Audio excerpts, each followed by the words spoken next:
Eu sei. Vai começar o nosso segundo episódio do De Mãe para Mãe. E hoje eu tô aqui com uma pessoa muito, muito especial, uma pessoa que eu já venho acompanhando ela há muito tempo, uma mãezona, que veio trazer pra gente uma experiência de vida que ela tem e também uma empresária dentro de Murié. E eu gostaria de apresentar para vocês a minha amiga dessa tarde, Júlia Lima. Júlia, seja muito bem-vinda, muito obrigada pelo convite aqui, tá?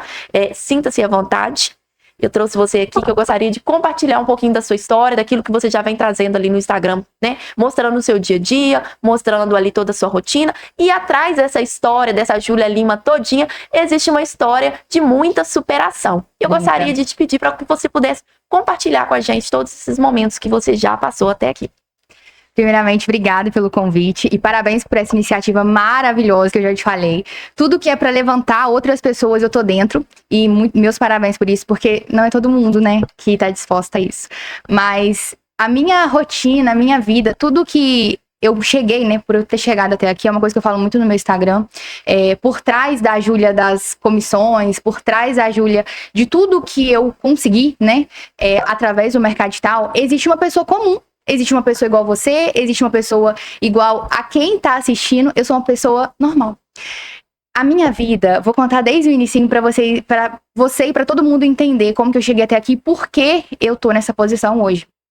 Eu sou filha de comerciante, então eu sempre tive tudo que eu queria, sabe? Por mais que eu tivesse que dar uns pulinhos com os meus pais para eu convencer eles daquilo que eu queria, eu sempre conseguia no final. Só que o meu pai, ele sempre falou uma coisa comigo. Teve uma vez que eu cheguei da escola, eu estudava no equipe.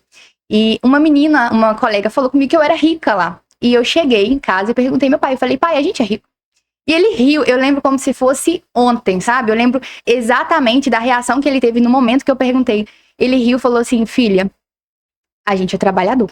Se eu parar de trabalhar hoje, amanhã a gente não tem nada. E isso me marcou de uma forma que, desde então, eu sempre entendi que tudo que o meu pai podia proporcionar pra gente era através de trabalho.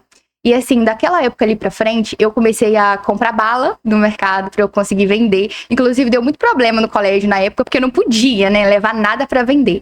E eu comprava bala pra vender, eu comprava bombom pra vender. E assim, eu fui juntando um dinheirinho ali. Chegou uma época que eu comecei a fazer bazar. Eu não precisava daquilo. Só que eu sabia, porque meu pai, ele tinha falado aquilo pra mim, que tudo que eu quisesse, eu ia conseguir. Através do meu trabalho. Com quantos anos você tinha quando seu pai te falou isso? Ai, devia ser uns 14, 13. Foi logo no início do meu namoro com o Emerson. Então você já não era uma criança, né? Você já era mais... Eu já entendia. E isso já te trouxe um impacto muito grande na sua vida, já adolescente. Imagina o que você fala, só te cortando aqui, o que você fala para uma criança de 5, 6 anos hoje, aquilo que você deposita nela, que ela é um disco branco, né? Ainda não foi gravado nada, né? Que a gente tá montando. Imagina o impacto que você coloca na criança ali, se você colocou tanto coisa negativa, tanto coisa positiva. Exatamente. Você já tinha esse entendimento, né? Exatamente. Isso, inclusive, tudo que eu aprendi com os meus pais, eu trago muito pros meus filhos. Eu vou falar sobre isso também depois.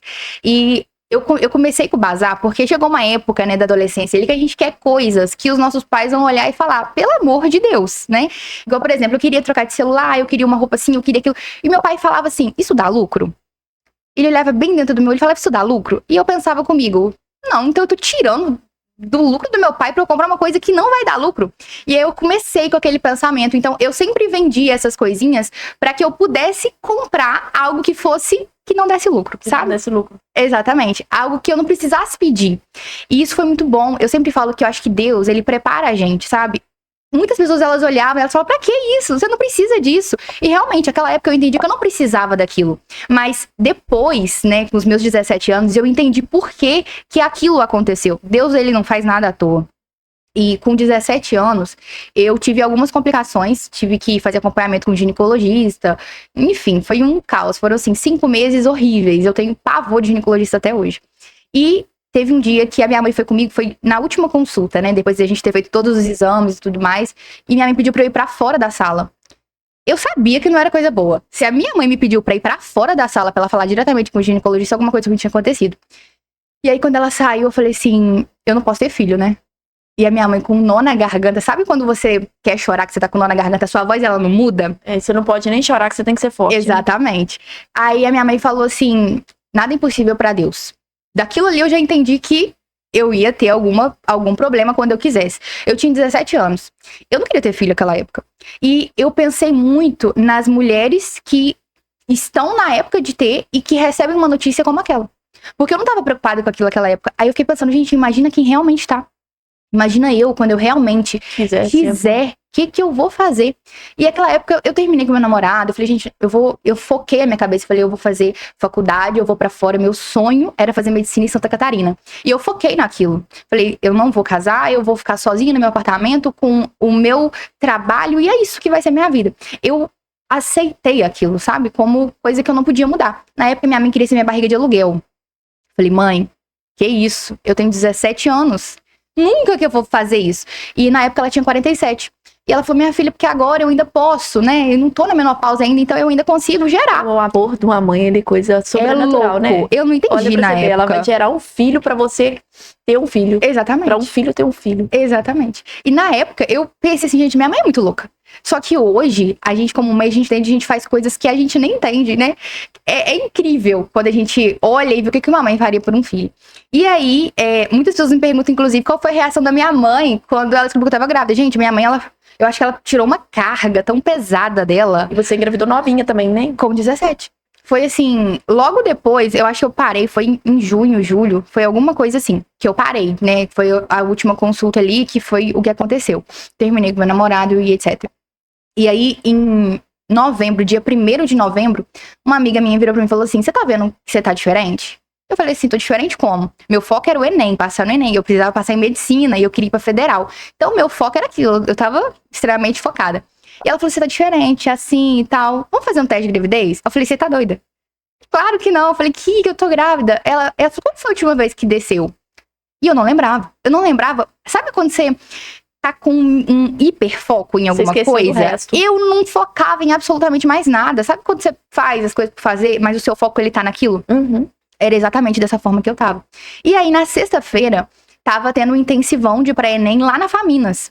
E ela falou comigo, ela falou, ô Júlia, eu vou levar um teste. Eu falei, não vou fazer. Chegou lá quem disse. Enquanto eu não fiz o teste, ela não chegou. Mas eu fiz pra consciência dela ficar em paz. Porque a minha, eu não tava. A minha cabeça tava em outra coisa.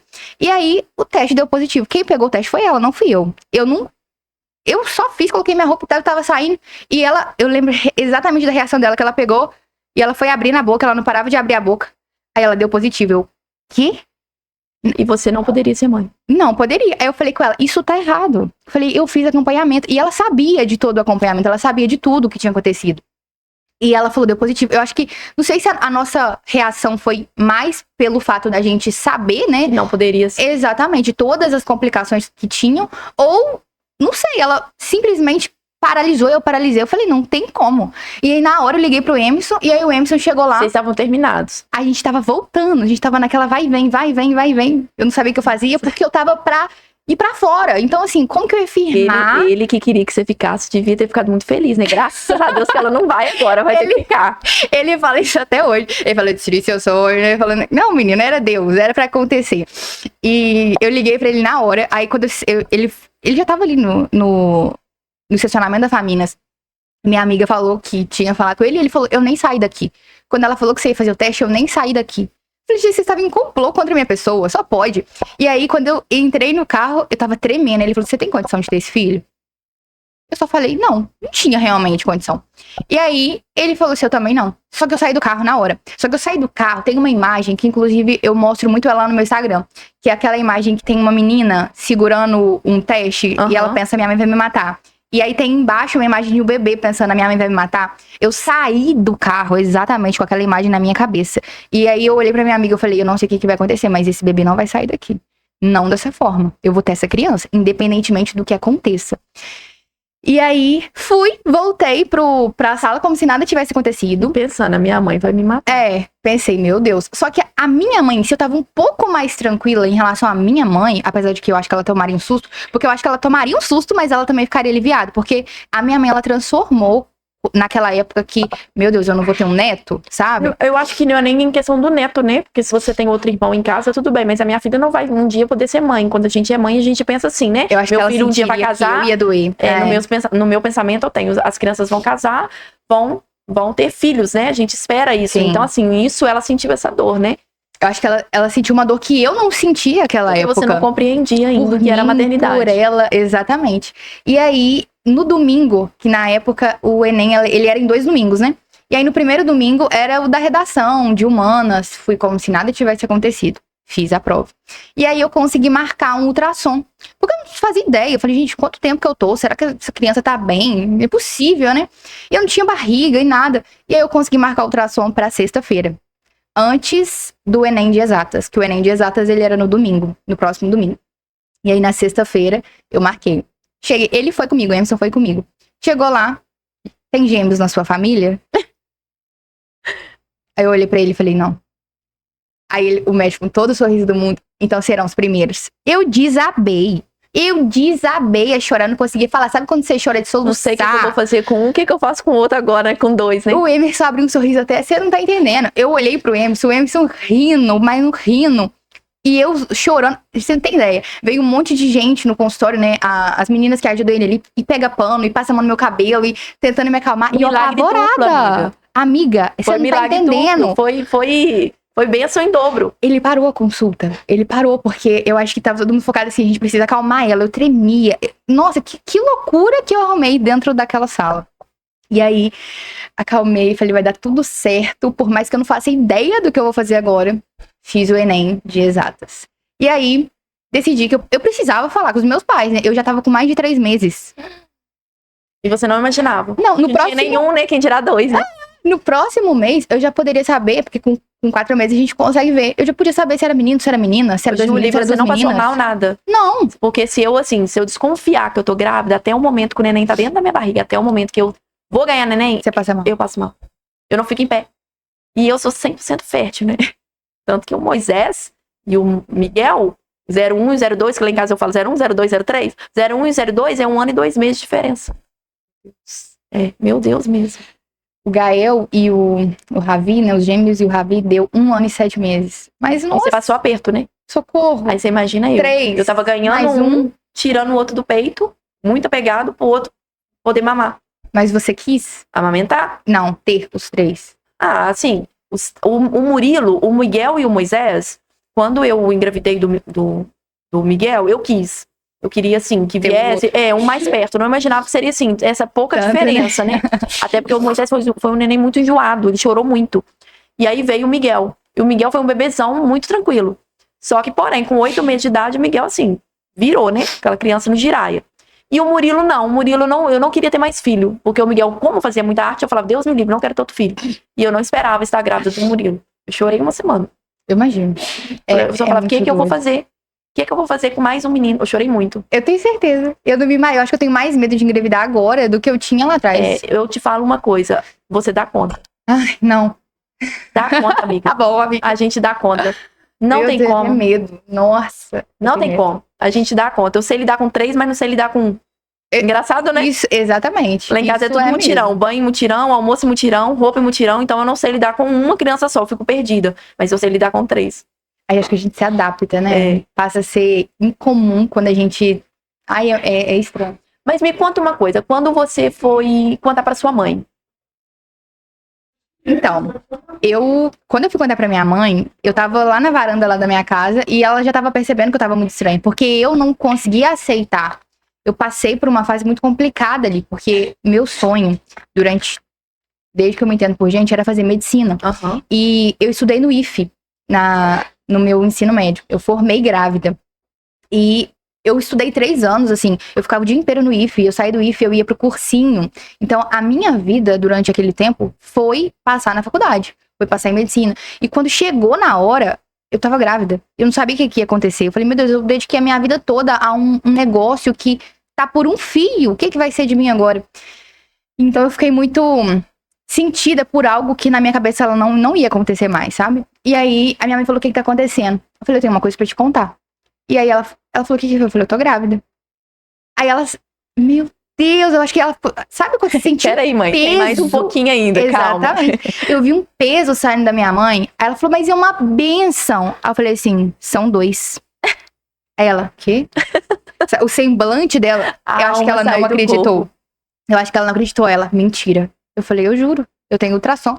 Quando eu peguei o ultrassom e eu mostrei pra ela, a minha mãe, ela ficou completamente sem reação. Sabe quando você... Ela olhou, meu Deus, ela ficou apavorada. E assim, o que a gente iria fazer dali pra frente? Eu acho que ninguém da minha família teve gêmeos. Era algo completamente anormal ali pra gente, sabe? E aí, depois de muito tempo, a gente descobriu a minha ovulação dupla. Mas assim, depois de muito tempo e de mais alguns exames e acompanhamentos e tudo mais. E ela falou, você precisa contar pro seu pai. Falei, meu Deus. O meu pai, ele tinha feito muitas viagens comigo pra eu fazer prova. Então eu falei assim... Ele viveu toda aquela expectativa. Exatamente. Com você, né? Aí eu falei, meu Deus, eu não quero estar aqui quando você falar com meu pai. Porque se eu sentir aquilo, sabe? Fui frustrada, não vai acontecer. Imagina o meu pai, que investiu em mim. Porque ele que pagava as viagens, assim, pra gente... Eu nem quero estar aqui. E aí no dia que o meu pai descobriu, ele falou assim, então é esse o diploma que você me deu? Foi só esse áudio que ele me mandou. E ele se manteve em silêncio, assim, durante meses. O meu pai, ele só voltou a conversar e tudo mais, interagir no chá revelação. Eu fiquei assim, meu Deus, eu acho que meu pai não vai no chá revelação. E aí, ele foi e, assim, quando estourou, né, que eram 2 meninos, foi uma festa. Eu tenho várias fotos, inclusive, meu pai chorando, minha família toda chorando. Foi lindo, assim, mas... que eu passei aquele tempo, só Jesus. E uma coisa, Lu, que me moldou muito aquela época, foi que eu tava passando por uma fase muito difícil da minha vida, do qual eu tinha acabado de perder a vida boa que eu tinha com os meus pais, eu tinha acabado de perder, eu vou contar sobre isso, a minha faculdade, né, que era o meu sonho, e eu tava levando tanta chacota de tantas pessoas, todas as minhas amigas, eu fui num salão, tava falando isso de você, que você estragou sua vida, que você fez isso, que você fez aquilo. As pessoas, elas falavam tão mal. Como se eles tivessem o direito de julgar, né? E o pior de tudo, eles não sabiam o que eu tava passando. Eu tinha 17 anos, a minha vida tava em risco. Pela lei, eu poderia tirar os meninos. E assim, hoje, eu tenho 23, mas eu olhando pra trás, eu olhando pra uma menina de 17 anos, eu olho, nossa, que menina incrível. Eu tive medo, todo mundo tem medo. Imagina você virar e falar assim, olha, se você não tirar essa criança, seu risco de acontecer alguma coisa e você perder sua vida é muito grande. Eu tive essa conversa com um profissional, com 17 anos. Ou é a criança ou é você. Exatamente. E eu fui muito mãe e mulher naquela época pra falar assim, então deixa Deus escolher. Isso não quer dizer que eu não tava com medo, isso quer dizer que eu tive que fortalecer muito a minha fé. E se fortalecer também, né? Como Muito, mulher. Você teve que... Porque assim, muito. uma pessoa com 17 anos, ela não tem uma maturidade de uma mulher formada. A minha cabeça de 17 anos... Exatamente. Gente, eu não gosto nem de lembrar da minha mente de 17 anos. É totalmente diferente. É outra conversa, outros sonhos, outras expectativas. Então assim... Outras prioridades. Por mais que a Júlia teve o pai e a mãe dela ali, uma vida confortável, que outras pessoas poderiam não ter tido, né? Sim. Eu também tive uma vida confortável, graças a Deus, não posso reclamar disso. Mas tem adolescentes da nossa idade que não teve aquela vida confortável. Você teve que passar pela uma forja, né? Você já começou a ser passada ali, é como se fosse a história de um diamante mesmo, né, Júlia? Exatamente. O diamante, para ele se tornar um diamante, ele passa várias vezes pelo fogo. Vai tomando forma, Exatamente. vai queimando. Quanto mais quente ele fica, mais forma ele toma, até ele chegar ao ponto de brilhar, né? A minha mãe, ela sempre falou comigo assim, quando a gente não tem nada e a gente ganha, é muito bom. É muito bom. Só que quando a gente tem e a gente perde, a gente já conheceu o bom. Você passar do algo extraordinário para algo ruim é muito difícil. E eu senti isso na pele. Eu era uma pessoa, igual eu te falei no início, que se eu quisesse qualquer coisa, por mais que eu desse uma reboladinha ali, né, pros meus pais, tivesse que convencer, eu conseguia. Só que eu cheguei em um ponto que eu fui morar com o Emerson, né? As pessoas, elas falavam muito isso. Ela largou a vida boa, agora não mora mais com os pais dela e perdeu a faculdade, vai depender de homem o resto da vida, tá passando aperto. Era verdade. E eu sabia, só que a minha preocupação maior naquela época era ficar viva. Por mais que as pessoas, elas falassem muito, a minha preocupação era, eu preciso ficar viva. Depois que eu ficar viva, eu resolvo. Aí eu vejo o que eu faço. E eu saí de uma vida extraordinária. Eu e meu marido, a gente lembra disso até hoje. Sabe aqueles potes de tablito, sorvete? Uhum. Aquilo foi meu desejo da gravidez. E aquilo custava muito. Assim, pra um pote de sorvete, era mais de R$20. E o que eu fazia naquela época? Eu tinha bazar, eu vendia roupa por R$5. Eu tinha 2 crianças na barriga.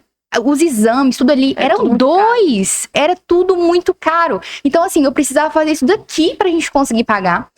E eu vendia biscoito. Na época, eu ganhava, assim, 50 centavos, R$ 1 por biscoito. Então, eu aprendi a dar muito valor ao dinheiro. Uma forma que eu não dava antes. Então, eu acredito que tudo que a gente passa na vida é pra gente aprender. Na época que eu morava com os meus pais, por mais que eu fazia essas coisas por fora, eu sabia que se algo apertasse, eu tinha segurança. Eu tinha com quem virar e falar, eu preciso disso. Só que eu cheguei em um ponto que eu era a responsável por outras 2 pessoas. Não eram os meus pais, mas era eu que tinha que ter a solução. Eu falei, meu Deus, e agora? Eu sou os meus pais agora, sabe? E os pais de mais 2 crianças. Exatamente. Eu falei, a segurança que eu vejo nos meus pais, 2 pessoas agora vão ter em mim. O que eu vou fazer? Eu entrei num lapso de urgência tão grande e tava começando a pandemia, aquela época que eu comecei a postar biscoito, a vender biscoito. E eu negociava com o motoboy pra entregar biscoito, entregar roupa. Foi uma loucura. Eu fazia aquelas trufas pra vender. E aí, na época, a internet era o meio que eu tinha, né? Eu falava, a gente entrega em casa. E se você comprar a trufa e o bolo e o biscoito, eu te dou desconto e não sei o quê. Então, eu entrei num lapso de urgência de que eu preciso resolver de uma forma extrema, sabe? E as pessoas falando ao redor, porque por mais que eu tava tentando só sobreviver e assim, conseguir pagar pré-natal, conseguir pagar o que os meus filhos precisavam, sabe? As pessoas ainda assim, elas fechavam os olhos para aquilo. Elas não viam assim, uma menina, porque eu tinha 17 anos, eu era uma menina, elas não viam uma menina tentando dar conta e assumindo algo que muitas das vezes, e eu já vi muitas pessoas fazendo isso, jogando pros pais. Os meus pais, eles sempre me ensinaram muito ter autorresponsabilidade. E quando a bomba estourou, eu falei, meu Deus, o mínimo que eu posso fazer agora é honrar o que eu aprendi com eles. Então eu não vou jogar isso neles. Eu vou me virar. E a partir do momento que eu saí da casa dos meus pais, eles sempre falaram isso. Você saiu debaixo da minha asa, você se vira. E eu tinha muito isso comigo. Eu mudei, fui morar com eles no dia 11 de janeiro. Dia 19 saiu o resultado do Enem. E eu passei. Em medicina em Santa Catarina. A minha mãe, ela chegou lá em casa, eu não gosto nem de lembrar, porque a reação da minha mãe lá em casa, desesperada, você vai, você tem que ir, é seu sonho. Não era só o meu sonho, era o sonho da minha mãe também. Era o sonho do meu pai, era o sonho de toda a minha família. Então, hoje eu fico assim, meu Deus, seria mais fácil se eu não tivesse passado. Eu tirei 960 na redação do Enem, eu falei, meu Deus, como? Parece que, gente, minha mente, ela tava tão abalada naquela época. Uma decisão ali muito... No meio de uma confusão ali, você teve que ter aquela decisão ali. Várias decisões, exatamente. E aí, a minha mãe vai, e assim, e o Emerson, nossa, a gente acabou de mudar, né? A gente só tem uma cama, um fogão, uma geladeira. E você vai com meus filhos. Então, assim, eu fiquei naquela. E a minha gravidez era de alto risco. E o médico falou, sua gravidez é de alto risco. Você já sabia desde o início? Eu já sabia. Muitas coisas, elas eram ocultadas de mim. Pra não piorar a situação, sabe? Mas eu já sabia muita coisa. Inclusive, essa conversa o médico teve comigo e com a minha mãe. E aí, nessa época, eu falei, meu Deus, qual que é meu foco? Qual que é a minha prioridade? Foi aí que eu comecei a fazer tudo que eu faço hoje, sabe? Colocar no papel o que eu quero, o que eu não quero, o que eu aceito. Enfim, e eu coloquei no papel. Eu falei, qual que é a minha prioridade agora? A minha prioridade era ficar viva. E aquele dia... naquela decisão, eu falei, gente, tem tantas coisas incríveis nessa vida que acaba que a gente se perde por elas. Mas se a gente for parar pra analisar, a coisa mais importante que a gente tem na nossa vida é o tempo. É a gente. E talvez ali seria só uma coisa assim, você achando que seria o melhor, o extraordinário da sua vida ali, né? Se você tivesse falado, não, eu vou, você não estaria vivendo hoje o sobrenatural que você tá vivendo. Exatamente. E é o que eu falo muito com as minhas alunas. Às vezes a gente tem que perder um pouco para que a gente possa abrir espaço pro muito. E aquela época, aquilo me doeu muito. Nossa, aquilo me doeu demais. Eu passei, assim, uma fase muito difícil da minha vida. Quando eu, por exemplo, dava muita vontade de comer alguma coisa que a gente não tinha como comprar, eu ia pro quarto e chorava. E aí, eu lembrava da minha faculdade e falei, meu Deus, a forma de eu sair... Porque na minha cabeça, o diploma, ele era sinônimo de segurança. Naquela época, eu ainda pensava assim.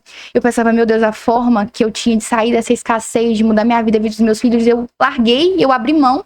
Então, eu passei por uma fase que a minha cabeça, ela tava tentando me sabotar a todo momento. E aí eu ficava naquela, nossa, eu tô perdendo muito, eu perdi muito. Deus, o que o senhor quer de mim? E aí, dia 8 de abril, eu perdi o Theo, um dos meus filhos. Aquele dia, eu falei assim, nossa, eu não tinha perdido nada até agora. E isso é uma coisa que eu sempre falo muito com todo mundo que tá no meu Instagram. Ele nasceu, Júlia, e você teve o seu parto? Você teve complicação no parto? Assim que ele nasceu, ele morreu? Eu tive complicação a gravidez inteira. Sim, mas assim que ele nasceu, ele morreu ou ele morreu dias depois? Não, foi instantâneo. eu tava tendo, desde sexta-feira, eles nasceram na quarta. Desde sexta-feira eu tava tendo muita complicação, muita. Tava acontecendo coisas assim, não gosto nem de lembrar. E foram de sexta até terça, eu vivi os piores dias da minha vida. A nível da minha mãe lá pra casa, da minha sogra, todo mundo, meu Deus, o que a gente faz? Tem alguma coisa acontecendo? E ligando pro médico, o médico não tá tudo bem. E, inclusive, ele não me mandou nem fazer ultrassom pra ver se tinha acontecido alguma coisa. E hoje eu falo muito com as meninas, né, que estão grávidas, fica em cima, é seu filho, sabe? Ninguém se importa tanto com ele como você. Então, eu acredito que algumas coisas elas acontecem pra que a gente possa avisar as outras pessoas, alertar as outras pessoas, né? E na terça-feira eu fui no médico. Eu falei assim, olha, eu sei que você vai me mandar pra casa, mas eu não vou sair daqui enquanto você não ver o que tá acontecendo. E aí ele me mandou pro hospital. Só que ele não me mandou fazer ultrassom, ele me mandou pra me internar. Internei, fiquei assim, eu tava sentindo muita dor e depois eu entendi que era contração, só que eu não tive... como é que fala? Não tive dilatação nenhuma. Não tinha passagem. Só que eu tava tendo muita contração porque o Theo tinha falecido. E o Gael tava em sofrimento fetal. Nossa. E quando o bebê tá em sofrimento fetal, o ideal é que ele queira sair, né? Então eu senti, aqueles dias todos, eu já estava nessa situação. O Theo, quando ele nasceu, ele já tinha falecido há 3 dias. Há pelo menos 3 dias. Então toda aquela dor, tudo aquilo que estava acontecendo, aquilo que ninguém conseguia explicar, de sexta até terça-feira, o que estava acontecendo comigo, ninguém entendia, era isso, né? E aí o médico falou, ele provavelmente tá morto há pelo menos 3 dias. Eu falei, meu filho morreu na sexta. E o Gael tava em sofrimento fetal. Eu não vi o Gael. Ele foi direto pra UTI. E aí ele falou assim, você quer ver seu filho? Eu só balancei a cabeça. Eu não queria ver o meu filho nem a ver morto. O seu filho, Eu vi. você viu? Eu vi. E aí eu falei, eu não quero ver o meu filho morto. E ele falou assim, eu preciso que você autorize, né? O necrotério, eu tinha acabado de fazer 18 anos. Então eu precisava da minha autorização. Tinha acabado de passar por uma cesariana, que não é fácil também.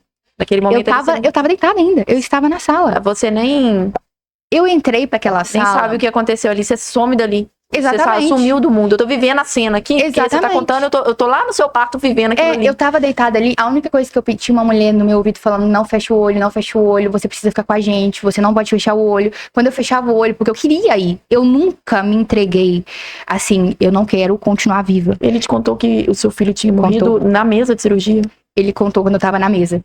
E aí ele falou, olha, eu fui pro ultrassom, 11 horas mais ou menos. E aí ele falou assim, o feto A não apresenta batimentos cardíacos.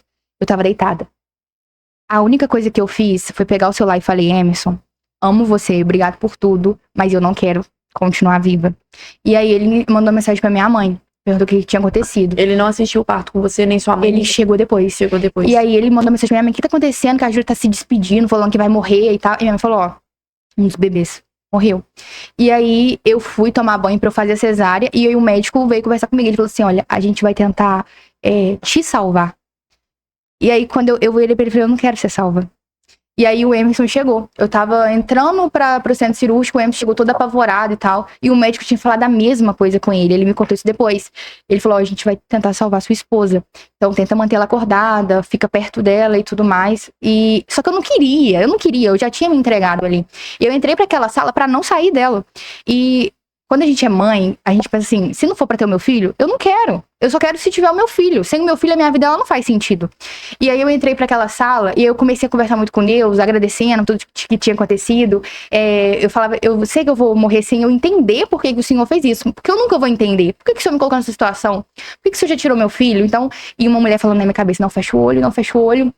E fazendo carinho, e o Emerson apertando minha mão, e aquela loucura. E eu só assim, me leva logo, já deu. E aí eu escutava, porque lá atrás fica o batimento, tudo isso, né? E aí minha pressão. Aí eu ouvi ele, tá passando de 16, tá passando de 16. Quer dizer que minha pressão tava subindo mais, né? Então, assim, foi uma loucura. E o batimento muito alto, enfim. E aí, era um correndo pra cá, outro correndo pra lá. E eu falei, Deus, me leva logo, deixa eu sair desse pesadelo. Parecia que eu tava dentro de um pesadelo. E aí, ele tirou o Theo. Quando ele tirou o Theo, o Emerson tava aqui. E ele só olhou e falou assim, meu Deus, tadinho. E ele começou a chorar. Quando o Emerson começou a chorar, eu só falei, Deus, por favor, não aguento mais um segundo dessa dor, me leva agora, eu não tô aguentando. E aí, eles tiraram o Theo, colocaram o Theo pra lá. E aí o Gael nasceu, não chorou. Levaram o Gael direto pra UTI. Aí eu só virei pro Emerson e falei assim, os dois faleceram, né? E sabe quando você tá inconformado por você ainda tá ali? Eu cheguei em um ponto, eu falei, meu Deus, por que eu tô fazendo aqui ainda? Por que eu tô vendo isso? Por que você tá me fazendo passar por isso? Você foi ver o seu filho, o que sobreviveu, que é o Gael, depois de 3 dias. Um dia depois eu vi ele. E você ficou acordada esse tempo todo? Eu não dormi, não consegui, em momento Sentindo nenhum. tudo isso que passou. Em momento nenhum. E você foi ver ele só depois. Você não sabia nem como era o rosto dele. Nada. Aí, eles chegaram perto de mim e falaram que precisavam liberar o corpo do Theo e tudo mais, que eu precisava ver e etc.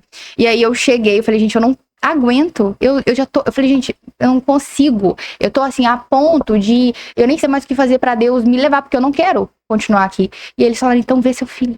E aí, apareceu uma enfermeira com o Theo no colo. E aí, ela colocou ele do meu lado. E eu fiz algumas promessas no ouvido dele. Aquelas promessas ali que eu fiz pra ele, que eu lembro até hoje, eu tenho isso à risca comigo. Aquilo ali, todas as vezes que eu paro pra pensar em alguma coisa, eu falei, meu Deus, eu tô agindo conforme aquela promessa que eu fiz pra aquele menino, sabe? Sem eu perceber. Aquilo foi o meu gás, foi o meu combustível. Ele foi pra que você pudesse sobreviver. Eu acho. Ele foi pra você viver. Sim. E o seu outro filho também, né? O Gael também. É. E aí, quando ele tava do meu lado, e eu fiz essas várias promessas pra ele, e eu abracei, eu beijei e tudo, eu falei, meu Deus, é o meu último contato da minha vida inteira com meu filho. É horrível. Eu não gosto de imaginar. Eu também não gosto de parar pra lembrar. Mãe, a gente pensa, dói na alma. Eu não desejo isso pra ninguém na vida. E aí eu olhei, e aí depois daquela parte, né, quando eu entreguei, eu vi ela indo com meu filho, eu falei, meu Deus, eu nunca mais vou ver essa criança. É louco, porque essa criança é minha vida. Eu mudei tudo por causa dessa criança. Como é que eu não vou ver essa criança nunca mais? A gente entra numa negação tão grande. E até hoje, né, eu ouvi muitas pessoas falando, quando uma mulher perde uma mãe, todas as outras perdem. Não, vocês ganham. Vocês ganham a possibilidade de, porque a gente conta o que aconteceu, então vocês podem se precaver para que não aconteça com vocês. Vocês podem aproveitar mais. Vocês têm a chance de fazer diferente. Então, assim, uma coisa que eu sempre falei, gente, não fala essa frase não, vocês não sabem o que é. Você não perde um pouquinho de nada. Você ganha a possibilidade de você fazer diferente. Inclusive, quando você começa a se colocar no lugar da mãe que perdeu, automaticamente a sua mente, ela começa a estar repreendido, Em nome de Jesus, tá repreendido. A gente não consegue se colocar naquele lugar. A nossa mente, ela não consegue chegar num lugar tão triste quanto quem tá passando. É impossível. Naturalmente é uma dor absurda. Você contando isso daí, você falando, eu me lembrei de quando eu fui ganhar o Murilo. Eu cheguei com 8,5 centímetros de dilatação. Eu não sabia que eu tava ganhando neném. Porque eu tinha ido pra academia durante o dia. E eu ia ganhar o Murilo na segunda-feira. Então, como eu tive 2 cesáreas marcadas, eu não tive nenhum trabalho de parto. E eu não senti nada. Cheguei no hospital praticamente assim, ganhando. Linda e plena, né? Sem saber o que estava acontecendo. Eu fui porque eu tava percebendo que eu tava soltando muito líquido. Eu falei, gente, essa bolsa deve estar estourando. E o Murilo nasceu 4 quilos e 100, 52 centímetros, né? Meu Deus. Ela falou assim, você não tá sentindo nada? Não. Você vai ganhar neném agora. Eu falei, não vou ganhar neném agora. Não vou ganhar neném segunda-feira. Tá tudo certo, vou operar, não vou ter mais filho. Não, você vai ganhar neném agora. E foi aquela loucura. Ela falou assim, não, vamos ver se dá pra fazer um normal. E eu pensava, Deus me livre. Porque tinha uma moça gritando. Eu falava assim, misericórdia, não é normal. Até assim, a gente, eu quero normal, né? Porque quem passa cesariana sabe. Mas, na hora que a gente ouve aquele monte de... Você vê aquelas mulheres ali gritando... Você fica apavorada. Depois elas saíram pulando corda. E eu fiquei lá deitada. Mas assim, jeito. até sair é desesperador. Nada de normal. Desse jeito. E aí, ela falou, você tá com 8,5 centímetros de dilatação. Vamos ver o neném. Aí eu fui pra ver o neném e tudo, pensando, meu, será que eu vou ganhar esse menino normal? Ela falou, a gente não pode deixar ele descer. Porque se ele descer, tem que deixar vir. E o perigo seria uma ruptura uterina. Porque eu tive 3 filhos em 5 anos, praticamente, um atrás do outro, né? Uma escadinha. E eu só pensava assim, meu Deus. Quando ela passou pra ver o batimento cardíaco do Murilo, ela olhou pra outra médica. A gente já gela. Aí eu virei e falei assim, o que aconteceu? Ela virou e falou assim, não, nós vamos descer com você agora, mãe. Você trouxe bolsa? Eu, que bolsa? Eu nem sabia o que era neném. Aí eu fui, na época, meu esposo, eu falei assim, vai buscar a bolsa. E ela falou assim, então, ele tá com arritmia cardíaca. Aí eu só falei pra ela assim, ele vai viver? A minha preocupação não era eu. Ele vai viver? Ela virou pra mim e falou assim, não posso te falar nada. Aquilo ali, tipo assim, elas não podem ficar falando. Aí eu lembro abre, né? O chão abre. Eu lembro que eu tinha uma médica que tava lá residente, que eu conhecia muito ela, eu peguei na mão dela e falei, pelo amor de Deus, promete pra mim. Ela era muito conhecida minha, me promete que o meu filho vai viver. Eu quero sair daqui com ele. E aí, esse sentimento, pouquinho que eu tive ali, que não chega nem perto do que você sentiu, ela falou assim, eu não posso te prometer, Luan. Pra aquilo mãe, pra mim ali. Eu não podia contar pra minha mãe, Aham. eu não podia contar pra mãe do Rodrigo, todas as duas com pressão alta, eu passando aquilo ali, os meus outros 2 meninos lá. Eu pensei, meu Deus, eu não posso sair daqui sem ele. Graças a Deus, nasceu. Graças E na a hora Deus. que ele nasceu, antes dele chorar, a primeira coisa que eu perguntei, falei, se ele chorou? Por que ele tá demorando a chorar? Ela falou assim, vai chorar agora. Aí ele chorou, já fez xixi ali, aí eu, a gente Um faz assim, um alívio. alívio. Aí, como eu fiquei muito tensa, ela falou assim, pode colocar ela dormir. Menina, minha perna com anestesia, pulava na maca. Desse jeito. Pulava na maca. Eu parecia que eu não tava. Eu acho que eu tava anestesiada pela situação, sabe? Foi horrível. É horrível, eu imagino. É horrível. Misericórdia. Horrível. Mas o Gael, eu vi o Gael um dia depois. Eu cheguei lá na UTI, eu falei assim, quem que é meu filho? Eu tava em Nárnia ainda, né? Porque eu ainda tava naquela fase de precisar assinar pra liberar o corpo do Theo. Eu não conseguia. O hospital inteiro foi conversar comigo naquela época. Inclusive, uma menina que agora ela entrou pra ser minha aluna, ela falou, Ju, eu lembro de você daquela época. Eu lembro o hospital inteiro. O hospital inteiro foi conversar comigo. Você precisa liberar o corpo.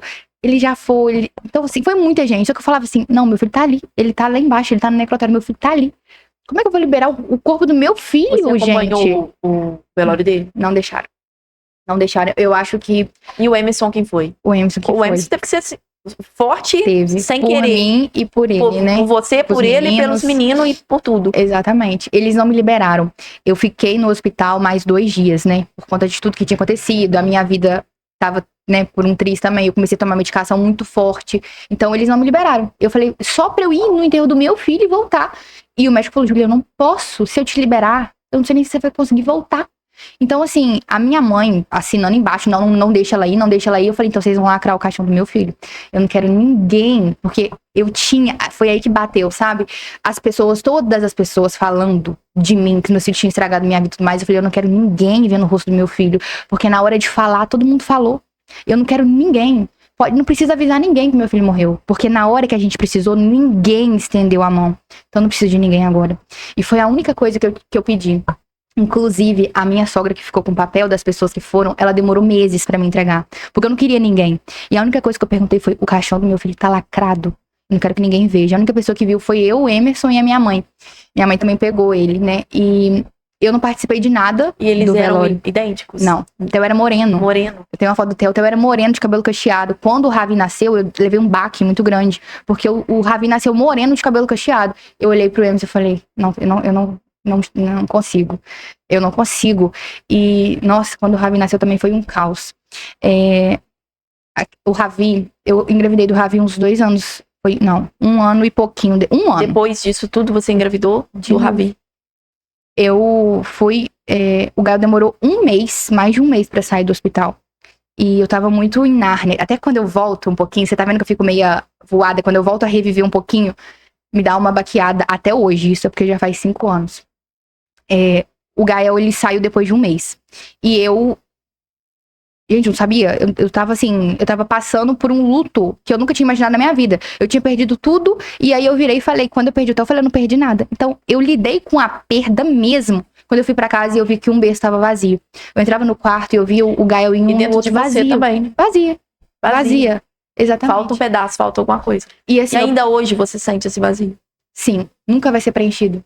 Quando eu tive o Ravi, eu achei que fosse ser preenchido. Um filho nunca substitui o outro. Nunca. E ele nunca vai ser o Theo. Eu posso ter mais quantos filhos eu quiser, nunca. Então sempre vai estar faltando, sabe? Sempre falta em absolutamente tudo. Você vamos colocar na sua segunda gestação, que é o Ravi, você não teve nenhum tipo de complicação? Durante a gravidez, foi assim, mais tranquila do que a dos gêmeos, porque a dos gêmeos foi um pesadelo sem fim. Só que o Ravi, quando ele nasceu, na semana ali, eu tava tendo... Meu líquido tava vazando muito. E aí o médico cismou que o líquido não estava vazando, que era corrimento. Eu fui lá, enfim. Minha sogra foi comigo, minha mãe foi comigo, e ele me mandou voltar pra casa, que não era aquilo. Falei, o líquido da bolsa. E foi aquilo, aquele lengo-lengo a semana inteira. E como eu já tinha passado por aquilo com o Theo, eu falei, gente, eu não vou perder outro filho. Eu levantei 6 horas da manhã, falei com o Emerson, estou indo pro consultório, você vai comigo ou não? Aí ele, o médico nem tá lá. Ele não vai fazer seu parto. Eu falei, ele vai fazer meu parto. Ele vai fazer meu parto. Eu cheguei lá, e aí eu falei assim, o mesmo médico? Outro. Eu falei assim, cadê o médico? Falei com a secretária, ela falou assim, ele ainda não chegou. Eu falei, então eu vou ficar aqui esperando. Ela falou, senta. Eu falei, não tô com vontade de sentar, não.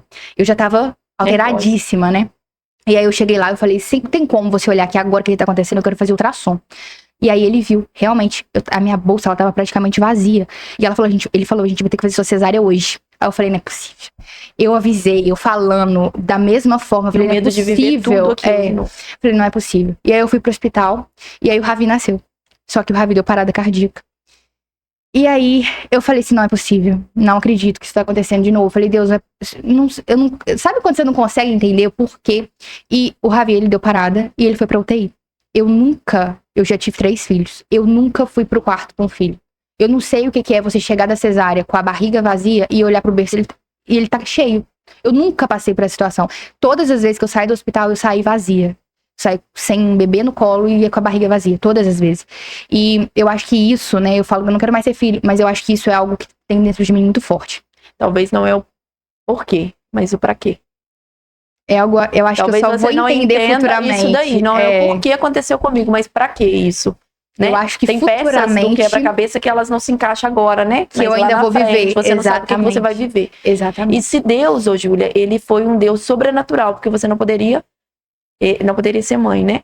Ele te mostrou que ele é especialista em milagres. Seus filhos são saudáveis. Foi um para que você ficasse e também o outro ficasse. Mas Deus é especialista em fazer milagre. Eu creio assim, né? Ele não brinca, né? Vou fazer pela metade. Pois é. Ele nunca faz a obra pela metade. Assim como eu creio que na sua vida não foi pela metade. Exatamente. Tanto na vida dos seus filhos, como mãe, tanto como na sua vida profissional. Porque nisso tudo aí, você pegou toda essa dor, inchou ela num lugar e estourou em outra área. Eu queria que você me contasse um pouquinho como que foi o seu início, como é que você descobriu esse mundo que você vive hoje, como que você fez para você navegar, né? Na verdade, você não navegou, você mergulhou de cabeça, né? Pelo que a gente já conversou, você entrou mesmo e bota o pau pra quebrar e vambora. Então, eu acho que eu peguei da minha dor, eu falei, gente, isso precisa ser alguma coisa, isso precisa virar alguma coisa. E uma coisa que sempre me bateu muito depois, né, foi... As pessoas, elas tentavam me afundar quando eu já estava no fundo do poço. Eu não precisava que mais ninguém fizesse isso, eu já tava lá. E eu falei, gente, as pessoas, elas são cruéis. Porque elas são assim. E eu falei assim, eu preciso ser diferente. Já que é pra eu usar isso, né, eu não entendi exatamente, não sabia o que Deus queria. Eu falei, mas eu acho que eu preciso ser diferente. Quando as pessoas, elas estão assim, que eu seja quem levante. Porque já tem muita gente querendo fazer com que elas continuem lá embaixo e impulsionando mais e dando motivos pra elas continuarem lá. Então eu falei, eu vou ser diferente. Eu não sabia como isso ia acontecer, mas eu sabia que Deus, ele ia me guiar pra isso. Eu comecei a empreender, eu vendia roupa. E eu tinha uma loja online, só que derrubaram a minha loja.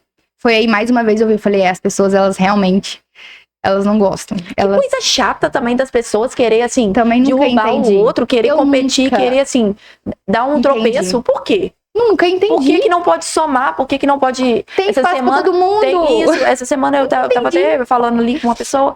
Eu cheguei pra me lanchar, ela virou e falou assim, passou um monte de gente aqui e ninguém sentou pra comer aqui porque não conhece ainda. Cara, na hora eu peguei meu telefone e comecei a gravar. E falar dali. Aí ela conversando comigo, ela, moça, você tá gravando? Eu falei assim, tô gravando, moça.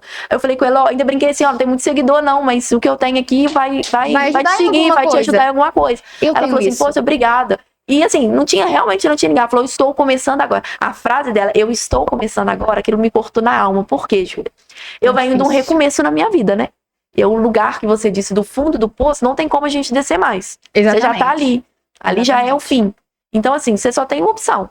Embora, subir. Exatamente. Ou você escala, ou você escala. E aí eu sempre falei, aqui não é meu lugar. Fundo do poço não é o meu lugar. Não nasci pra isso. Eu tenho muita coisa dentro de mim pra passar. E também tenho pra receber. É uma troca, né? Exatamente. É uma troca isso. E aí, isso que você tava falando aí, eu me vi muito nisso. Falei, gente, as pessoas, elas querem...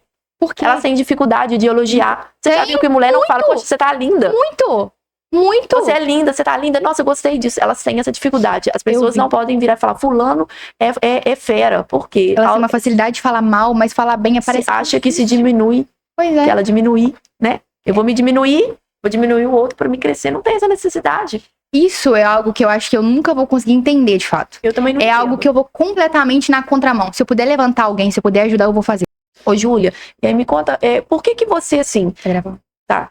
Você aproveitou. Eu costumo dizer que sempre numa dor a gente consegue extrair muita coisa disso daí. Tem pessoas que pegam aquela dor e se vitimiza, né? Não é o nosso caso, né, amiga? A gente não nasceu pra isso. E tem pessoas que pegam essa dor E no lugar de dor, de cinzas, né, saem as flores. E assim eu vi que foi na sua vida. Exatamente. Você não se limitou em questão de, eu passei numa faculdade, aquilo dali. Pra muita gente aqui, o que eu vou dizer é uma doideira, uma loucura, mas ainda é pequeno, né? Perto daquilo que você tem dentro de você. Uma faculdade de medicina é muito bom, mas pra quem tem ainda uma crença muito limitada. A gente falar um negócio desse dentro da internet, a gente tem que ter Exatamente. muita doideira na cabeça, porque nem todo mundo entende como a gente entende. Eu vou entender tudo que você tá dizendo, porque eu creio da forma que você crê também. E aí você enxugou isso tudo aí na sua vida, pegou tudo isso aí, toda essa dor, tudo isso, colocou num pacotinho e vamos transformar isso daqui e vamos crescer. Como surgiu a sua profissão no meio disso, que hoje é o que você faz na internet, né? Eu acredito que, tipo assim, toda essa dor, tudo isso que me colocou pra baixo, quando eu ajudo outras pessoas, quando as minhas alunas, elas me mandam aqueles textos agradecendo por absolutamente tudo, isso me levanta um pouquinho, sabe? É igual você falou, uma ajuda a outra. Eu ajudo elas, a elas se reconhecerem, a elas entenderem que o fundo do poço não é o lugar delas, que é um lugar de passagem. Eu ajudo elas a ganharem dinheiro, eu ensino elas a trabalharem com o mercado digital e eu ajudo na vida toda. As minhas alunas, elas não me procuram só quando elas estão com dúvida em alguma plataforma ou de venda, não é só isso. Elas me procuram pra absolutamente tudo. E, assim, a minha relação com as minhas alunas, ela é linda. As pessoas que vêm, as pessoas que vêm de fora falam, elas são suas alunas ou elas são suas amigas? Ou elas são tudo. Porque é incrível, porque tem uma aluna minha que ela me mandou uma mensagem esses dias, ela falou, Júlia, eu confio mais em você do que muitas amigas, porque é incrível, é inexplicável a forma que você tem de querer ajudar a gente, de querer levantar a gente, de não tem competição, você impulsiona a gente de uma forma que tem hora que eu não consigo entender. Mas nem todo mundo entende isso. Não entende. E aí eu falei com ela, falei, amiga, quando você sobe um pouquinho, você levanta um pouquinho, você me puxa junto também. Eu sei o que é estar no fundo do poço. E assim, quando eu transbordo na vida de vocês, automaticamente vocês transbordam na minha. Então, isso é muito importante pra mim. Hoje, eu poderia trabalhar com várias coisas, eu não precisava ser mentora. Inclusive, quando eu comecei, eu trabalhava só com produto físico sem aparecer, no off. Eu fiz 38 mil, assim, no início, conciliando com o CLT, conciliando com a faculdade que eu comecei a fazer depois, conciliando com tudo. Quando você falou que ia sair do CLT, vou viver da internet, o que você mais ouviu é você louca. Tá maluca? Tem 2 crianças pra criar, o que você vai fazer? Tá brincando? Tá brincando de gravar vídeo? Exatamente. Porque eu te digo assim, o que eu mais ouvi foi assim, você tá ganhando dinheiro com isso? O que você ganha com isso fazendo isso? Você vai falar da vida da fulana. Você tá levando fulano pra contar da vida dela. Gente, não é contar da vida dela aqui, né? É trazer experiências. E assim, Júlia, sabe o que eu percebo? Eu comecei a te seguir, né? Você lembra? Muito tempo atrás. E eu falei, cara, que menina de uma energia legal. E sempre comentando, não, que linda, que legal os meninos, né? Até o ponto da gente se conectar um pouco, né? Conversar. Sim. E tudo. Mas, e era tudo que eu já vivia. Então, assim, se fosse uma outra pessoa que falasse, não vou comentar o dela, não. Cara, eu vivo a minha maternidade de forma mais leve. Você vê que ele é bagunça, o pau quebra ali dentro de casa. E eu deixo, tem gente que fala assim, pra quê? Corrige, tem que dar uns tapas. Tem que fazer isso. As pessoas, elas se preocupam muito em dizer o que você tem que fazer. Mas o que eu vou fazer pra melhorar a vida do outro, ninguém preocupa, né? Exatamente. E quando você se posiciona nisso, você vai é contra, louca, né? Você vai na contramão da sociedade. As pessoas, elas não estão acostumadas. Esse ano que eu mais ouvi você tá louca. Você não vai dar conta. Pois é. Você tá louca. Você não vai dar conta. Quando eu decidi sair, eu comecei a fazer faculdade, eu comecei a fazer direito, né? E eu fiz um pouquinho de psicologia, fiz direito e psicologia. Só que meu professor, ele falava tanto, isso aqui não dá dinheiro, não sei o que. Eu falei, como assim isso aqui não dá dinheiro? Eu tenho 2 filhos pra criar, eu preciso de dinheiro. Não é como se eu fosse assim, eu sou ambiciosa. Eu preciso, eu tenho 2 crianças que dependem de mim, eu já tinha um Ravi. E aí, eu falei, eu preciso começar a fazer alguma coisa que realmente me dê solução. E eu fui pro CLT. E eu conciliava, eu fazia faculdade de 8 até 11h35, eu pegava no CLT de meio-dia às 8, eu chegava em casa, era casa, roupa, filho, comida, prova de faculdade que eu precisava estudar, trabalho que eu tinha que entregar, muitas das vezes até 23h59, então eu passei muito perrengue. Muito. Sem contar todos os sonhos que você olhar e falar, eu quero dar isso pro meu filho. Exatamente. Eu quero que meu filho viva isso. Como é que meu filho vai viver isso, gente? Eu trabalhando limitado desse jeito. Exatamente. E assim, às vezes a gente tinha que tirar as coisas do carrinho, a gente esperava os meninos olhar pra trás pra tirar as coisas do carrinho. Mãe, eu quero uma coisa, não posso. Mãe, eu queria... Sabe, se negar, sabe? Eu vivia tão limitada, eu falava, não é possível. Eu tinha um sonho, não podia. Eu passava uma perda danada, não tinha um carro, nada pra me locomover com os meninos. Então, era tudo tão pouco que dava, era o que dava. Eu falei, gente, eu tomei raiva desse negócio do que dá. Eu quero ser o que eu quero poder escolher, eu quero ser dona da minha vida. Eu falei, se eu vou tentar esse negócio de internet. Eu já tava um pouco frustrada com isso, mas eu falei, você quer saber? As pessoas que mais têm sucesso também são as que mais falham. Porque E são as que mais tentam. É isso aí. E as que mais Entende? quebraram também. Exatamente. Aí eu falei, quer saber? Eu vou botar o papo quebrar. Os outros vão falar, não tem problema. Eu preciso fazer isso aqui dar certo. E eu entrei. Comecei a trabalhar 100% sem aparecer. Com produto físico. Inclusive, sou apaixonada por produto de emagrecimento. Que é ele o meu campeão até hoje. E eu fiz 38 mil em 4 meses. Meu primeiro mês eu fiz 3.500. Pra você ver como que a escala dentro do digital ela é absurda. No meu 4º mês eu fiz 18.500. Com produto físico, sem aparecer. Aí as pessoas que de fora vê você começar a ganhar dinheiro vai falar assim, isso não Doideira. isso Não, e eu dá. falei, é golpe. Eu falei, É golpe. entendi. Falei, mas as pessoas que falam que são golpe, elas mesmas se contradizem, porque elas compram pela internet. Eu falei, as pessoas que falam, mas você não compra pela Shopee, não? Shein, Amazon, Magalu, você nunca comprou por elas? Porque eu vendo por elas. Se você estivesse vendendo também, talvez você também estaria ganhando dinheiro. Talvez você tá até comprando de mim e não tá sabendo. Exatamente. Às vezes você tá comprando de mim e você não tá sabendo. Entende? Então, as pessoas, elas se contradizem a todo momento, elas não param pra analisar. E aí, eu comprei meu carro. Eu não cheguei a falar que eu tava trabalhando com a internet. Eu só comprei meu carro. Só que eu comprei meu carro na semana que eu saí do CLT. E nunca mais pisei na faculdade. Então, todo mundo ficou assim. As pessoas que estavam Sem próximas. entender Como assim? A pessoa compra um carro, sai da faculdade, sai do CLT. Será que é o marido? Não, mas aí começou aquele monte de coisa. Será que tá mexendo com coisa errada e tal? Aí quando chegou isso, eu falei assim, ai, Jesus, dá paciência. Eu fui lá no Instagram e falei, gente, tem um comunicado a fazer. Eu não tô mexendo com coisa errada. Eu não tô fazendo nada. Eu tô fazendo venda através da internet. Só que eu trabalho sem aparecer, por isso que vocês não sabem. É trabalho. Eu falei, eu trabalho através de uma página. Então, provavelmente, vocês já viram a página. Vocês já compraram pela página, mas vocês não sabem que é minha. Porque eu não tô trabalhando aparecendo. Foi aí que eu comecei a falar. E aí, eu falei só na intenção, tipo assim, fechou. Fechou aquilo ali. Para de fofoca, vamos focar aqui cada um na sua vida. Só que veio tanta gente. Júlia me ensina. Júlia, como é que faz isso? Júlia, como é que você faz? Eu sei que não foi intenção, mas será que você pode me ajudar? Júlia, eu sou mãe solo, tô desempregada. Júlia, eu tô passando aperto. Júlia, eu só tô com bolsa família. Aí começou aquele monte de coisa. E algo, eu relutei. Eu falei, não, vou continuar no off, sem aparecer. Só que aquilo me doeu tanto. Eu falei, aí teve uma menina que me mandou mensagem, até falei sobre isso lá no meu Instagram. Ela falou assim, Júlia, eu orei tanto por isso. Eu falei, esse dia eu paralisei. Eu falei, eu te repito, só de lembrar. Eu falei, gente, eu tô com uma oportunidade na minha mão, que é resposta de oração de outras pessoas. E eu tô nessa aqui falando. Aquele dia eu virei e falei assim, eu vou me tornar mentora. Você ficou com medo? Muito. Por quê? Não, mas não das pessoas. Eu tive medo de não ser o suficiente para as minhas alunas. É isso que eu penso às vezes. Será que eu não vou frustrar outras pessoas? Então. Porque a pessoa deposita tanta coisa ali em você. Eu te falo assim, eu não sou blogueira, não sou influencer, nada. Eu posto ali e acho e deixo do jeito que eu tô filmando ali. Aquele dia eu tô filmando, posto.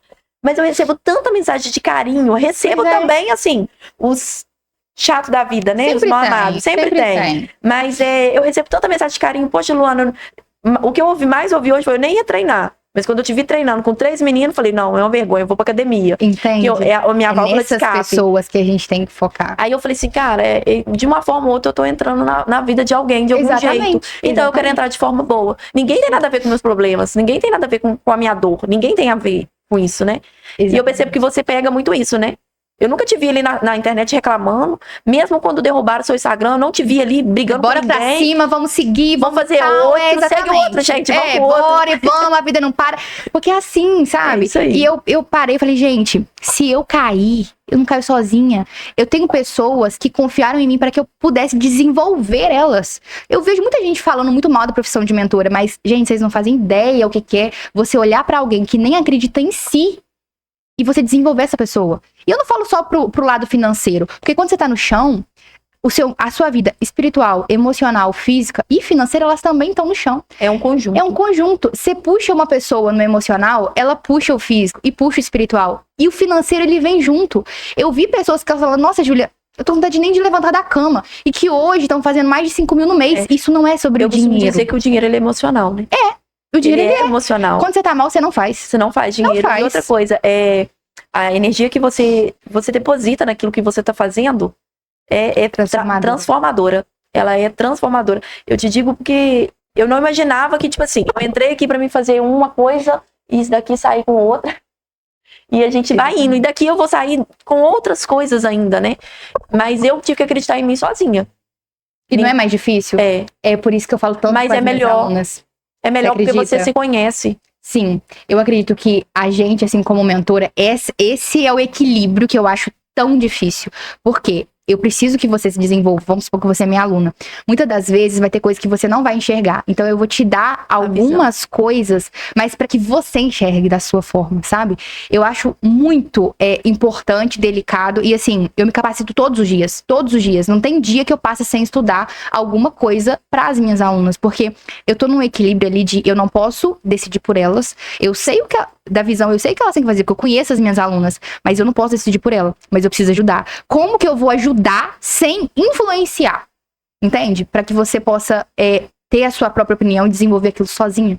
É um equilíbrio que eu acho difícil. E até porque também as pessoas, elas vão pegar aquilo que elas quiserem pegar. Exatamente. Você vai se esforçar ali, vai falar muito ali, mas tem coisa que é o que elas querem acreditar. Infelizmente, assim, a gente vive num país que aonde você aprendeu que você precisa crescer, trabalhar, ter um bom emprego, fazer uma boa faculdade, ter uma carteira assinada, que não é garantia de nada, para você ter uma aposentadoria do quê? No máximo 3 salários, se você conseguir aposentar. Porque então, a reforma, ela vai chegar a um ponto que ela não vai fechar, né? Isso aí. E todo esse sistema, quando ele molda. E quando você crê tanto naquilo ali, quando você entra na contramão daquilo dali, é uma pressão muito grande. Tem gente que quer, mas não tem a coragem que a gente tem. Sim. E eu vou te dizer uma coisa, não é todo mundo que vai viver isso. É muito pouco. O mercado, ele seleciona no início, o empreendedorismo, ele seleciona no início, porque antes de acontecer, você tem que acreditar que aconteceu. Então, você tem que ter a visão, sabe? O empreendedorismo, ele não começa quando você tiver, já sou empreendedor, já tenho empresa, já tenho CNPJ, ele começa na sua mente. A partir do momento que você acreditar, você acordar e falar, agora eu vou construir o meu negócio, a minha liberdade, eu vou ficar mais tempo com os meus filhos, eu acabei de decidir, eu vou começar, eu vou aprender, eu vou tirar a dúvida, eu vou errar, eu vou fazer de novo. Esse dia você se tornou empreendedor. E você precisa ter atitude, né? Muita decisão e crer, né? Não só crer, porque tem gente que crê, mas não tem atitude. Foi a história de Pedro, né? Pedro virou para Jesus e falou, que estava andando sobre as águas, tinha mais discípulos, só Pedro viveu o milagre, só Pedro andou sobre as águas. Por quê? Porque só ele que falou, não, eu quero, eu vou. Aí Jesus, então vem. Exatamente. Então só ele foi. Então assim, você tem que crer, mas você também tem que ter atitude. Porque oração termina com ação, né? Então... E no meio do caminho vem o medo, né? Você tem medo, Júlia? Porque tem dia que eu enfrento o medo, aí eu falo assim, que esse pensamento bobo, que esse pensamento doido, sai daqui, não quero não. Por quê? No meio do caminho bate o medo. Mas eu entendo. Quando eu vou fazer algo diferente, eu sempre penso, sabe? Só que eu fico assim, mas por que eu quero fazer algo diferente? É porque do jeito que tá, não tá legal. Aí eu faço, as perguntas que eu faço pras meninas, eu faço pra mim. Você não tem medo de ficar nesse lugar pra sempre, não? Imagina daqui a um ano, você tá reclamando dessa mesma coisa. Você falou uma coisa e é verdade. E pensando como ficar seria. Nesse lugar pra sempre. Exatamente. As pessoas se acostumam nesse lugar e acham que aquilo ali, vai ser assim, não tem mais jeito, né? Eu falo, tanto no casamento quanto na vida. Você vê um bando de... Nós estamos falando sobre maternidade, sobre vida tudo, aqui. Então não tem porquê. Às vezes a gente acostuma tanto com uma pessoa ali, você fala, cara, será que é só isso mesmo? As só isso mesmo que eu vou viver. Pelo comodismo, né? Eu não sou uma pessoa que eu prego, tá? Eu tô falando aqui. Separação, por favor. Não é porque Luana hoje não tem mais um casamento, ela é a favor, não. Não, eu não prego isso de forma alguma. Eu sou a favor da família. Creio que Deus, ele tem um plano na família, né? Existe a família. Sim. Mas eu não creio que a gente precisa viver num lugar infeliz. Se você tá ali... Se você tá infeliz, mude. Eu sempre falo isso com as minhas alunas. Porque às vezes o seu medo maior, elas não reconhecem isso. E eu vou te dizer uma coisa sobre separação aqui que vale pra vida, tá? Que eu posso te dizer isso assim, na alma. Separar dói. Separar custa muito, custa dinheiro, custa você negociar com família, negociar bens, filhos, custa você mexer numa zona de conforto que por mais que esteja desconfortável e ruim ali, ainda você já conhece, né, a temperatura da água. Ali ainda tá bom, mas você permanecer num lugar que te custa quem você é, não compensa. É o que eu sempre falo. Todas as vezes que eu tô com dúvida ou que eu tô com medo, eu faço essa pergunta pra mim. Daqui 6 meses ou daqui 1 ano, você se enxerga nesse lugar? Porque é inevitável, mas quando a gente coloca assim, pra entender mesmo, o seu maior medo é o lugar que você tá. Você tem tanto medo de continuar ali que você tem pavor de você pensar em querer sair e você ter que voltar. De tanto pavor que você tem do lugar que você tá. Eu falei, meu Deus, é como se você estivesse numa caverna e você estivesse se afogando. Você sabe que se você continuar ali, você vai se afogar. Não tem saída. Mas lá no final, tem uma saída. Só que você não sabe o que tem lá. Você não sabe o que tem. E aí, o que você faz? Você vai pra algum lugar que você não conhece, você não sabe o que te espera, ou você fica ali? É o que eu sempre falo com as minhas alunas, se você continuar do jeito que você tá, você já sabe o seu final e você não gosta dele. Só que se você sair, você tem uma chance de construir algo E a vista que pode você ser muito melhor, né? muito melhor. Às vezes você vai olhar pra trás e falar, meu Deus, por que eu demorei tanto? Por que eu me afoguei tanto pra eu tomar a atitude de sair? Sabe? Isso aí. O medo, ele acaba com a gente. Ele acaba. Então, todas as vezes que eu começo que eu começo a ir pra esse lado do medo, automaticamente eu já moldo a minha mente. Porque o medo, ele destrói mais sonhos do que a falta Você de acredita atitude. que quando o medo ele tá batendo na porta é porque algo grande tá vindo? Quando você fala assim, cara, se eu tô desbloqueando uma chave aqui do medo na minha vida agora, é porque alguma coisa, o universo tá me mandando alguma coisa assim, muito maior do que eu tô vivendo? Eu acho que o medo, ele sempre vem acompanhado de algo que você desconhece. E esse desconhecido, ele pode ser tão extraordinário a ponto de você pensar, será que eu dou conta dele? Eu não dou conta, né? Ele De te sabota. você duvidar daquilo por ser tão extraordinário, sabe? Eu acho que o medo, ele pode ser algo evitando que você faça algo, só que na maioria das vezes, o medo, ele te sabota, ele te impede de viver coisas extraordinárias. E tem um livro que eu amo que ele chama Mais Esperto que o Diabo. Ele trata justamente sobre o medo, do qual o diabo é a nossa mente, porque não tem nada que vá travar a nossa vida. Já quero ler. Leia. Crença limitante, tudo isso que te atrapalha. Ele trata justamente sobre isso. E você vai olhar e falar, olha, eu tenho duas opções. Ou a minha mente, ela vai ser minha maior aliada, ou vai ser minha maior vilã. Eu vou enxergar tudo, absolutamente tudo na sua vida, você vai começar a ver de forma diferente. Tudo. Porque você vai ter sempre duas opções. Nunca é só uma. Por mais que a gente pense, aqui acabou, é o fundo do poço. Não. Sempre vai ter duas opções pra você olhar. Basta escolher qual que você vai querer. Júlia, nós vamos caminhando aqui pro fim. Não posso deixar esse papo terminar aqui. Por isso eu quero te convidar para você estar participando comigo, pra gente estar falando sobre o outro lado da sua vida, que é o lado da Júlia empresarial, né? A Júlia tem várias versões. Mãe, Várias esposa, versões. secretária, tudo, né? Ela é tudo. Ela é influencer, São ela é vários, mentora, ela é isso tudo. aí, são vários CNPJs ativos ao mesmo tempo, né? São. E aí eu quero te convidar para você estar presente comigo aqui no Help, pra gente contar esse outro lado do empreendedorismo. Vai ser um prazer. Trazer também para muitas pessoas, não só mulheres, né, Júlia? Que também homem também. Sim. O seu público é mais um público feminino, mas tem muitos homens também que às vezes estão perdidos aí e não conseguem entrar no negócio, pois não é. tem. Às vezes é o que eu falei, né? Nunca mais eu parei de falar, porque às vezes isso daqui é resposta de oração pra alguém. E eu Isso aí. nunca tiraria a resposta de alguém quando elas pedem pra Deus, né? Eu queria te agradecer, né, por ter aceitado meu convite, no meio de uma Eu tarde que assim. agradeço. Esse monte de menino que a gente tem, aceitado correria, o meu né? convite, dizer que, assim, tô lá te seguindo, te curto muito, adoro a sua energia, Obrigada adoro a sua pelo vibe. carinho. Você é uma pessoa, assim, de uma energia muito pra cima, sempre ali transformando, transbordando Isso aí. na vida de alguém, né? Suas crianças ali. E continue sendo essa Júlia que você é, Em nome para de que você Jesus. possa impactar outras pessoas também. Tá bom? Amém. Muito Nós obrigada. duas. Amém. Muito obrigada por ter aceitado o meu convite. Fiquei muito feliz, tá? Eu que agradeço. Esse foi o nosso segundo episódio de Mãe para Mãe com a nossa amiga Júlia Lima. E eu espero vocês no próximo episódio. Tchau!